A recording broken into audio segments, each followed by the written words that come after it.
అంతా తుఫాను విశ్వరూపం చూపించింది.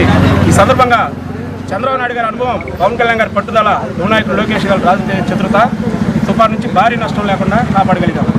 ప్రాణ నష్టం లేకుండా చేయగలిగాం, కానీ ఆస్తి నష్టం మాత్రం విస్తారంగా జరిగింది.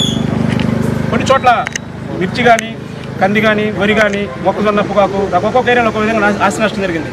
కానీ మన స్థానిక శాసనసభ్యులు జీవన్ గారు సమయస్ఫూర్తితో వ్యవహరించడం వల్ల వ్యవసాయ శాఖ అధికారులు కానీ, విద్యుత్ శాఖ అధికారులు కానీ, మున్సిపల్ శాఖ అధికారులు కానీ, మరి ముఖ్యంగా పోలీస్ శాఖ అధికారులు అందరూ కూడా పరస్పర సమన్వయంతో పనిచేస్తారు. దీనికి కారణం ఏంటి? ఒక పక్క ఎంతో అనుభవం ఉన్న చంద్రబాబు నాయుడు గారు, పవన్ కళ్యాణ్ గారు రాత్రి అనక పవన్ ఏమైనా కష్టపడతా ఉంటే వాళ్ళ స్ఫూర్తి తీసుకొని మనం పని చేయకపోతే అర్థం ఉందని ప్రభుత్వ అధికారులు ఈ సందర్భంగా ప్రత్యేకంగా అభినందనలు తెలియజేస్తున్నాం. ఎందుకంటే ఈ విపత్తులో ప్రభుత్వ అధికారులు జీతం కోసం కాకుండా మానవత్వంతో పనిచేసినందుకు వాళ్ళకు ప్రత్యేక అభినందనలు తెలియజేస్తా ఉన్నాను. మరి ముఖ్యంగా ఈరోజు మనం వినుకొండ నియోజకవర్గంలో స్థానిక శాసనసభ్యులు జీవన్ గారి నేతృత్వంలో ఈపూర్ మండలం కొచ్చెల గ్రామంలో నిశంకరావు పిచ్చిన రైతు 9 ఎకరాలు కౌలు చేస్తే 9 ఎకరాలు తీవ్రంగా నష్టపోయాడు. వెంటనే గత ప్రభుత్వాన్ని మన ప్రభుత్వం తేడా మీరు ఇక్కడ చూడాలా. మేము ఒక ఉపసంఘం వేస్తాము, కేంద్రానికి లేఖ రాస్తాము, నష్టపరిహారం ఇస్తామని చెప్పి వెళ్ళిపోతారు.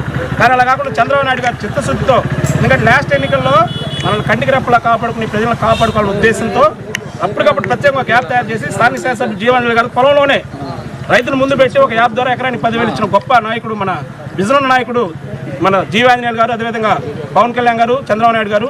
ఇలాంటి ప్రభుత్వం ఎన్నుకుంది మేము చాలా సంతోషంగా ఉన్నాం. అందరు ప్రభుత్వ అధికారులు ప్రత్యేకంగా స్పందించారు కాబట్టి ఇంత భారీ నష్టాల నుంచి మనం బయటకు రాగలిగాం. దీనికి ప్రభుత్వానికి మన జీవాంజనేయులు గారు ప్రత్యేక కృతజ్ఞతలు తెలియజేసుకుంటూ రైతులు ఎవరు ఇబ్బంది పడాల్సిన పని లేదు. ఒకరోజు ముందరికే కానీ ప్రతి ఒక్క రైతుకి న్యాయం చేస్తాం. Thank you.